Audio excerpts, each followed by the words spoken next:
The Azerbaijan GP showed that Perez doesn't plan to bend his knee to the #1 driver in the team, and it seems like the only one that can beat Verstappen in 2023 in a fair and square race is the guy that's sitting next to him in the garage. That has been realised by Perez as well, who's thrown some dirt at Verstappen after a dominating win in one of his favourite circuits. But the Dutchman hasn't kept his mouth shut either. The situation is slowly but surely escalating at Red Bull, and what the Formula One fans desperately need right now, a close fight for the championship, could be the following development in 2023. Join me as I go through the most recent drama between Perez and Verstappen and how this will affect the team for the remainder of the calendar. Ever since Brazil last year, it became evident that Perez and Verstappen weren't the best of buddies, as the Dutchman disobeyed team rules when it was needed the most to help his teammate in the battle for P2 in the Drivers' Championship. This has resulted in Perez deciding to stand his ground, and for the first time ever, he's been granted the same car as Verstappen, something that Red Bull were very happy to have achieved before the beginning of the 2023 season. And I must say, Perez did not disappoint in the first 4 races in terms of taking it up with Verstappen. This is the second time he's been able to withstand the pressure of his teammate this season, with the first time being in Jeddah. And keep in mind that in Baku, there's a 2.2-kilometre delta that makes the RB19 literally a flying machine. So that only adds up to one thing: Perez is ready for the championship fight, and he's spoken about this narrative after the race. But what happened with Verstappen that was so critical in terms of not being able to catch up to Red Bull? Before we go into Perez's story, let's dive deeper into the analytics of the Dutchman's race and see what went wrong from his point of view during a circuit that was won easily by him last year. Throughout the entire course of the weekend, Verstappen struggled with understeer. Usually, this shouldn't have caused any problems for the Dutchman, given the fact that he enjoys a car that's a bit more unpredictable and understeerable, as opposed to his teammate, who preferred a bit more stable and tamed car. However, this weekend, Verstappen was close to sending it to the wall multiple times at the last corners of the race, and when talking to his team about what feels wrong with the car and why he's losing so much time to Perez, he said that he thinks there's an issue between the differential and the gas pedal. And we must not forget that Perez is, after all, the king of the street circuits. According to Horner, there's something about Baku, something that's very unfamiliar to him, that just seems to suit the Mexican much more than any other track in the world. But even with Verstappen being ahead of Perez, it became evident that the battle between these two would be inevitable, given the fact that prior to the safety car deployment, Verstappen wasn't able to pull a huge difference between him and Perez.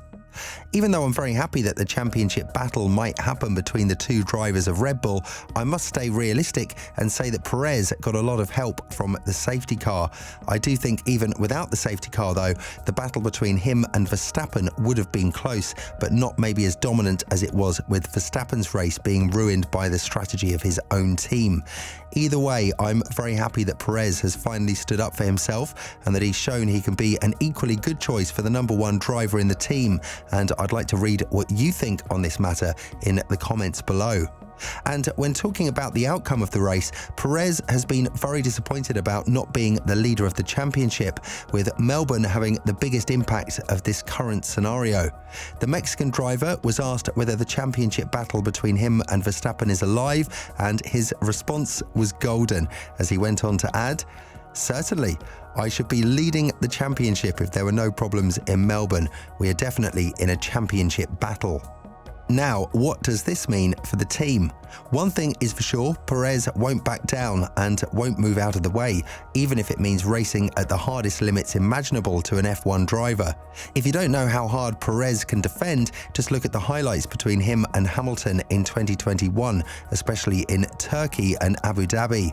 And that wasn't even for him, it was for his teammate, who then went on to stab him in the back 1 year later after Perez's dirty move in Monaco has provoked the bear in the Dutchman. Nonetheless, the stakes are much higher now, and if I'm being asked, Perez has definitely awakened a different beast inside of him. Yep, he's the king of the street circuits, and yes, the race strategy did help him a bit, but Verstappen was able to get past Leclerc in the first lap of the restart and then dropped massively in terms of race pace compared to his teammate. However, the Dutchman doesn't feel like it was pure race pace that determined the winner of Sunday's race, as according to him, it was just a bad luck pit stop that turned out against him and his chances to win the race.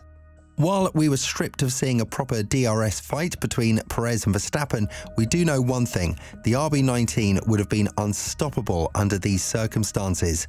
It is what it is though, and even though the race is now done and dusted, Verstappen isn't willing to let go of the loss to his teammate, something that he hates experiencing to the extent of always pushing for the fastest lap at the end of the race, claiming it this time as well.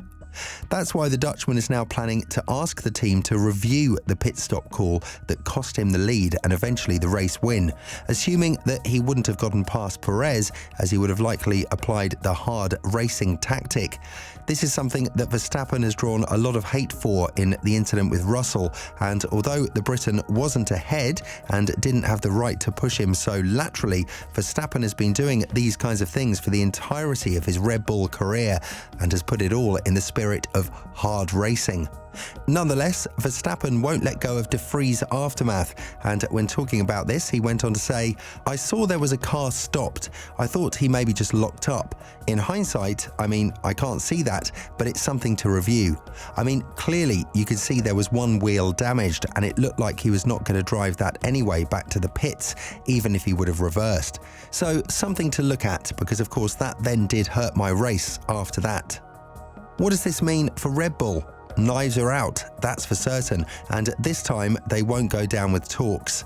The Austrian team had hoped that Perez's competitiveness wouldn't arise that much in the following period, but little did they know the veteran came to play. The season is slowly but surely starting to shape up like one of the most legendary seasons that I've witnessed, apart from 2021, 2016, one in which both Mercedes drivers went head-to-head up until the last race of the season. Does Perez have the potential to pull this off? Most definitely. It's just that he lacks the killer mentality that Verstappen has on more regular tracks, not street circuit ones. While I admire his speed and his ability to navigate through the narrow corners of Baku, Singapore and Jeddah, these are just a small portion of the calendar that the caravan is visiting. Perez is yet to prove that he can hold Verstappen back in a more traditional race, and until he does that, the shots that he's taking towards Verstappen aren't going to be backed by his performance. If Red Bull turns out to live the scenario that Mercedes had to live in 2016, then tectonic shakeups are coming to the team for the upcoming season. While you'd think that Ricciardo is now satisfyingly rubbing his hands about this outcome, Red Bull wouldn't let go of a driver that is capable of winning championships, especially after going against a two-time world champion. What do you think about the current situation at Red Bull? Do you think that the safety car's help was detrimental to Perez's win, or do you think that the Mexican had it all in the bag ever since he took the lead in the race? Let us know in the comments below.